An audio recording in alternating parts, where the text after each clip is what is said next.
Alright,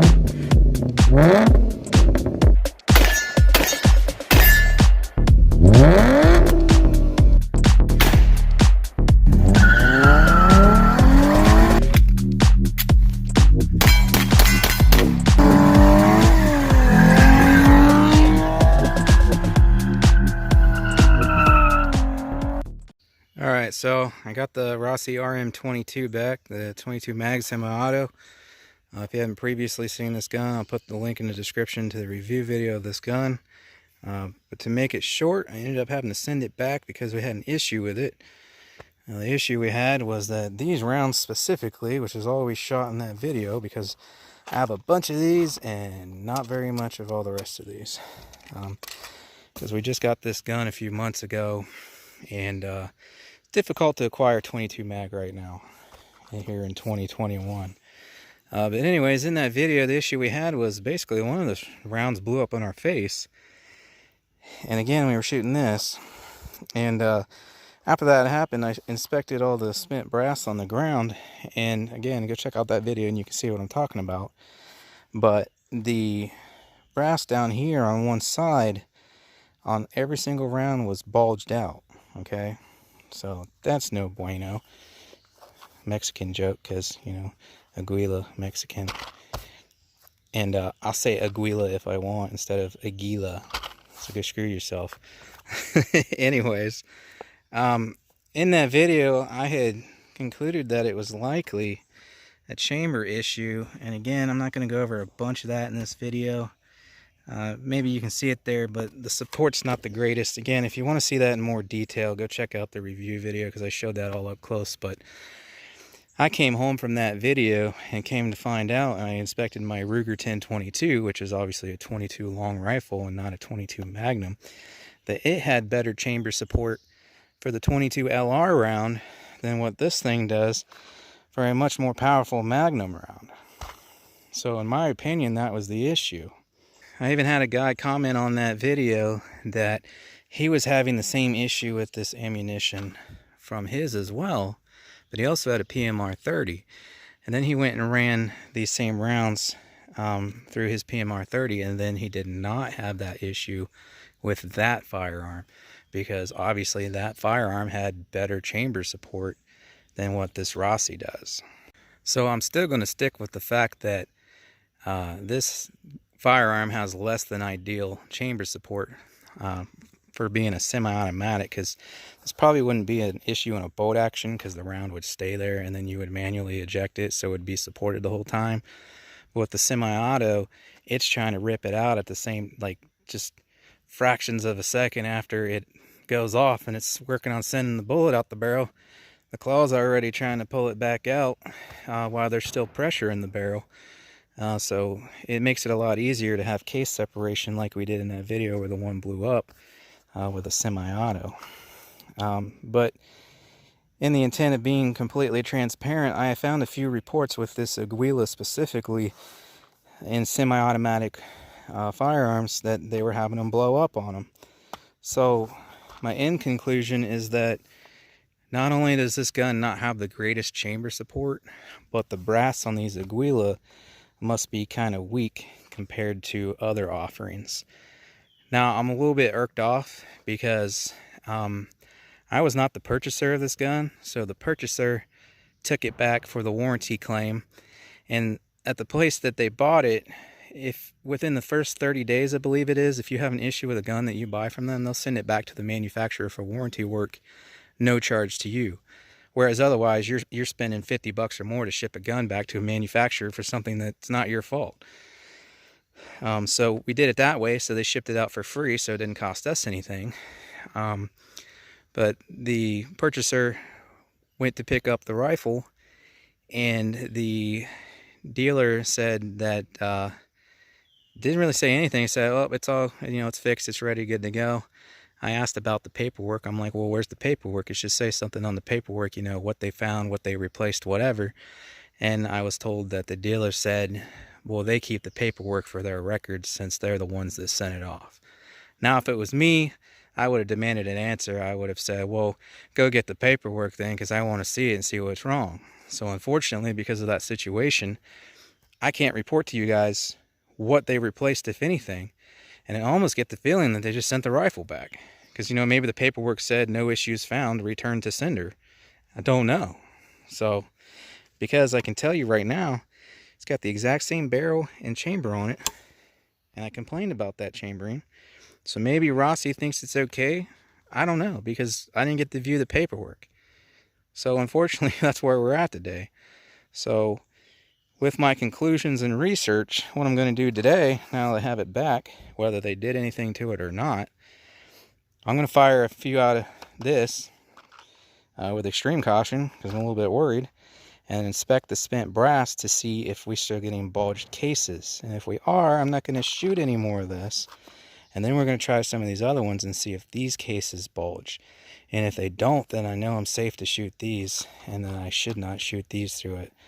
And I'm kind of thinking that's going to be the scenario here, because like I said, I found some reports of this having weak brass and blowing up on people. And I still have the exact same chamber. They didn't switch it out. So I think that's what we're going to see here. So I'm just going to run 5 of these through here, because like I said, we're a little concerned that we still have the issue. So he's going to step back so he's safe. Behind it, obviously the blowout's going to go that way, but we're going to try to record the action and also see where the brass is falling so that we can inspect them after this 5. And if they're still flaring out, then hopefully none of these 5 blow up in my face. So, and actually, where's your safety glasses? Can I borrow them? Since those are just sunglasses. Alright, I'm putting on some actual safety glasses for this instead of my sunglasses. Alright, you ready? Yep. Go ahead and back up if you want. We got to see where the brass goes, remember?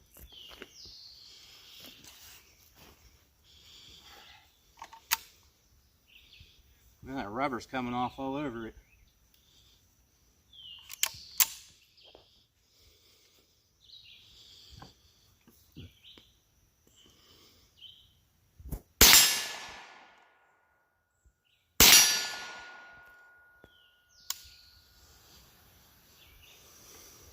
Huh. I love getting it back and having a new problem. And yeah, look at that case. It's bulged out a little bit. Did you see where the previous one? Oh, it's over there.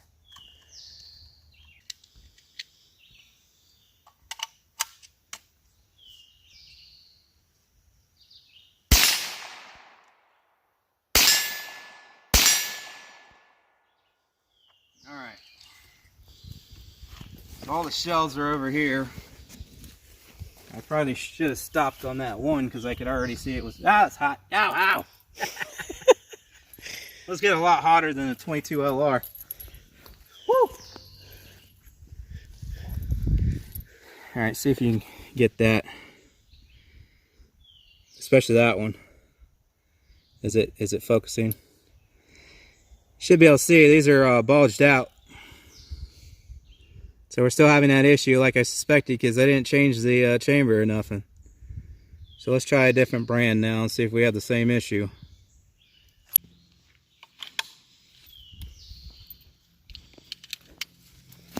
So I'm going to run 3 of these VMAX through. It's got the ballistic tip, and we'll inspect the brass from that and see if these ones are flared out.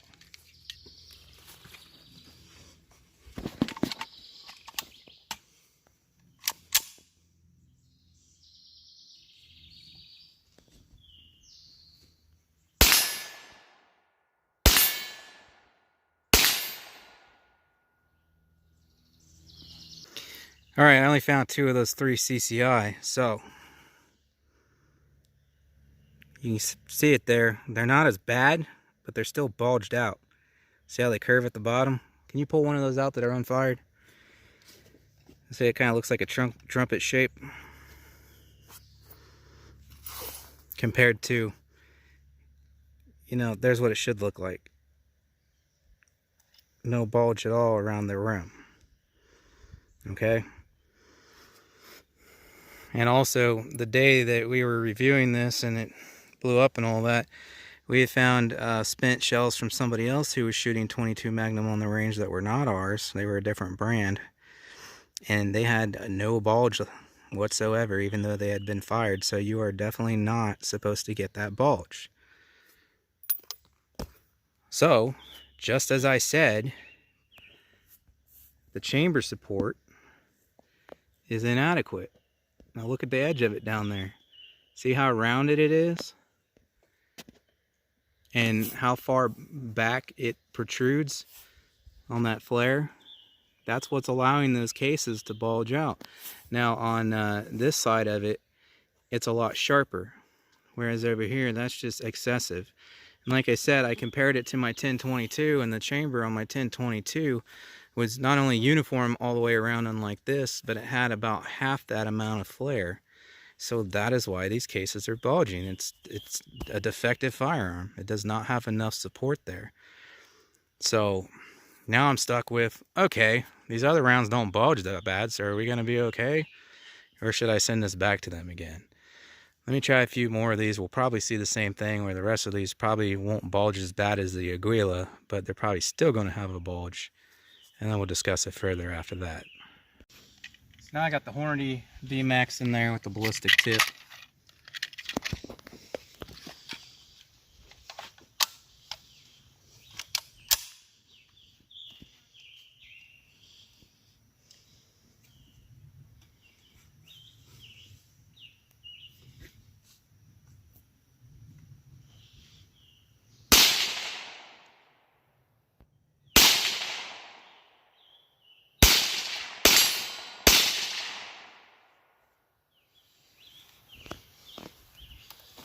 It's still not sighted in, by the way. This is a different red dot, so I still got to sight it in. But okay, so here's 4 of those 5 Hornadys.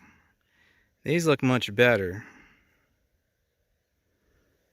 You can see, if you look closely enough, there is a slight amount of bulging. But these apparently are stronger than the CCI shells. So I might be okay with these ones. Because I'm barely seeing anything to almost, like, look at that third one from the left. There's a little bit of bulging there. And then the one on the very right, there might be a little bit there too. It's hard to tell, but these ones look much better. So I'm assuming that these will be the same case, especially since they're plated. I believe that makes them a little stronger too. And then the same with the gold dots, but let's try them out real quick. So I'll run these other Hornadys and then we'll try these Speer gold dots. So now, that's what we're running.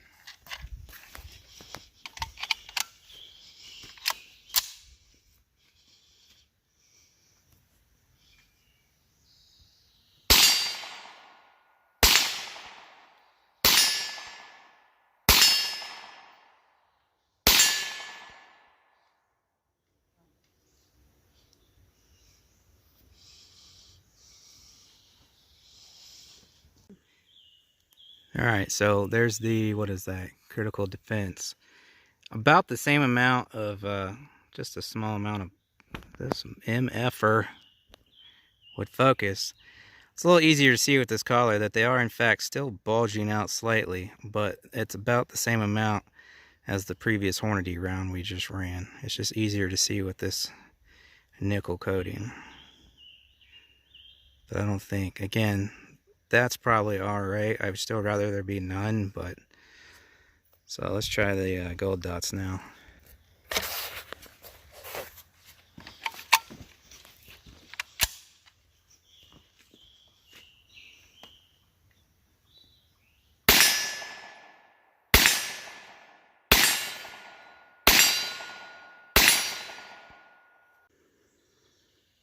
So there's the gold dots. If you look at those middle ones there, you can see some flaring, especially that third from the left.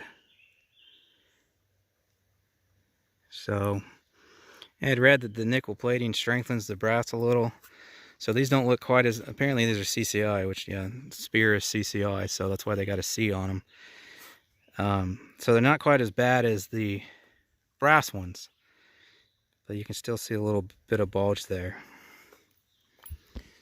So, in conclusion, I'm right that there's not adequate chamber support, and they didn't change out the barrel or chamber, which chamber's part of the barrel, so I got the exact same chamber back. and we still have the same issue. The Aguila are definitely, the brass is pretty weak. So and this is what blew up on our face, and we're still getting the same results with the extreme flare down by the base there. So definitely don't run these through the gun. I'm honestly not very happy that these other ones, while they're much better than this, are still flaring out, but they'll probably be okay. But as of this point, I'm undecided whether or not I want to send it back again or just go ahead and continue to run the ammo that should be okay through it. So yeah, that's my report on getting this thing back. Is I have no idea what they did to it, if anything, because it was out of my hands. And, well, I told you what we were told, so that's where we're at. As far as I'm concerned, nothing has changed. They definitely didn't replace the breech barrel. So we still have the same issue. So the flare from this is completely unacceptable, and these even blew up in our face last time we were out. It's better on this, but I'm still not comfortable with how much does flare out, although it's half the amount of that. And the Hornadys and these seem to do the best, where they only had just a smidge of flare, you know, bubbling out there. So I think these three would be okay, but I'm still not happy with the outcome. These, hell no. These I'm still a little concerned about. These not so much, but still not happy that it's occurring. Alright, well, I fired 15 more of these off camera and didn't have any issues sighting it in. So, and like I said, check out the original review video to get a better idea of what I was talking about. And unfortunately, we didn't catch it blowing up in his face because we shut the camera off and I was just letting him shoot a few rounds through it before we went down to the rifle range, because we was trying to get a long range video of it. But anyways, check out the review video if you want to see all that. That's a link in the description, like I said, or you can just check out the 22 playlist. And we'll have some videos coming up of this. I want to do some chrono and gel tests, see what these rounds do in the gel. Obviously, I'll be skipping these, but we're going to test all these. I've always been interested because these are made for, like, you know, revolvers, pistols for self-defense. So, and at least the gold dots perform really well from what I've seen out of pistols. So if they perform well out of a pistol, I can only imagine what they do in this rifle. So we're going to have some ballistics gel coming up at like 25, 50, and 100 yards. See what these do. Eventually some meat tests and whatnot. But have plenty more videos coming up on this. I'll probably also do an accuracy test. And then we'll have to take it out to the other range and shoot a few hundred yards with it. Knock some steel around down there. So all that and more coming up. Appreciate you watching. Thanks for putting up with my rambling. That's going to wrap this one up. I'll catch you guys on the next one.